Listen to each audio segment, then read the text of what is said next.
आमल की एकादशी पर जरूर पढ़ें यह व्रत कथा, पूरी होगी हर मनोकामना। इस साल 20 मार्च को आमल की एकादशी है। सभी एकादशियों में आमल की एकादशी को सर्वोत्तम स्थान पर रखा गया है। आमल की एकादशी को कुछ लोग आंवला एकादशी या आमली ग्यारस भी कहते हैं। इसे रंग भरी एकादशी के नाम से भी जाना जाता है। इस दिन व्रत रखा जाता है और जगत के पालनहार श्री हरि विष्णु के साथ आंवले के पेड़ की पूजा की जाती है। कहा जाता है कि आंवले का पेड़ भगवान विष्णु को अत्यंत प्रिय है। इस दिन पूजा के दौरान आमल की एकादशी की व्रत कथा पढ़ने का विधान है। इससे भगवान विष्णु शीघ्र प्रसन्न होते हैं।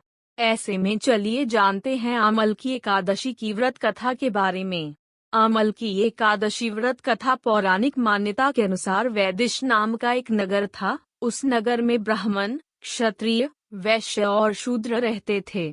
वहां रहने वाले सभी नगरवासी विष्णु भक्त थे और वहां कोई भी नास्तिक नहीं था। उसके राजा का नाम था चैत्ररथ। राजा चैत्ररथ विद्वान थे और वह बहुत धार्मिक थे। उनके नगर में कोई भी व्यक्ति दरिद्र नहीं था। नगर में रहने वाला हर शख्स एकादशी का व्रत करता था। एक बार फाल्गुन महीने में आमल की एकादशी आई। सभी नगरवासी और राजा ने यह व्रत किया और मंदिर जाकर आंवले की पूजा की और वहीं पर रात्रि जागरण किया। तभी रात के समय वहां एक बहेलिया आया जो कि घोर पापी था, लेकिन उसे भूख और प्यास लगी थी। इसलिए मंदिर के कोने में बैठकर जागरण को देखने लगा और विष्णु भगवान व एकादशी महात्म्य की कथा सुनने लगा। इस तरह पूरी रात बीत गई। नगरवासियों के साथ बहेलिया भी पूरी रात जागा रहा। सुबह होने पर सभी नगरवासी अपने घर चले गए। बहेलिया भी घर जाकर भोजन किया, लेकिन कुछ समय के बाद बहेलिया की मौत हो गई। हालांकि उसने आमल की एकादशी व्रत कथा सुनी थी और जागरण भी किया था, इसलिए वह राजा विदुरथ के घर जन्म लिया।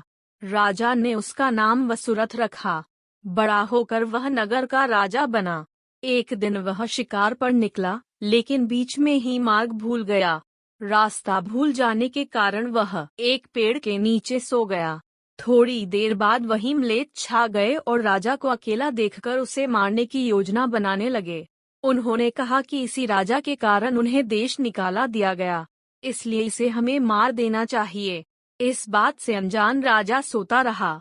म्लेच्छों ने राजा एक पेड़ के नीचे सो गया। थोड़ी देर बाद वहीं म्लेच्छ छा गए और राजा को अकेला देखकर उसे मारने की योजना बनाने लगे। उन्होंने कहा कि इसी राजा के कारण उन्हें देश निकाला दिया गया, इसलिए इसे हमें मार देना चाहिए। इस बात से अनजान राजा सोता रहा। म्लेच्छों ने राजा पर हथियार फेंकना शुरू कर दिया, लेकिन उनके शस्त्र राजा पर फूल बनकर गिरने लगे। कुछ देर के बाद सभी म्लेच्छ जमीन पर मृत पड़े थे। वहीं जब राजा की नींद खुली तो उन्होंने देखा कि कुछ लोग जमीन पर मृत पड़े हैं। राजा समझ गया कि वह सभी उसे मारने के लिए आए थे, लेकिन किसी ने उन्हें ही मौत की नींद सुला दी। यह देखकर राजा ने कहा कि जंगल में ऐसा कौन है जिसने उसकी जान बचाई है। तभी आकाशवाणी हुई कि हे राजन, भगवान विष्णु ने तुम्हारी जान बचाई है। तुमने पिछले जन्म में आमल की एकादशी व्रत कथा सुना था और उसी का फल है कि आज तुम शत्रुओं से घिरे होने के बावजूद जीवित हो। राजा अपने नगर लौटा और सुखी पूर्वक राज करने लगा और धर्म के कार्य करने लगा।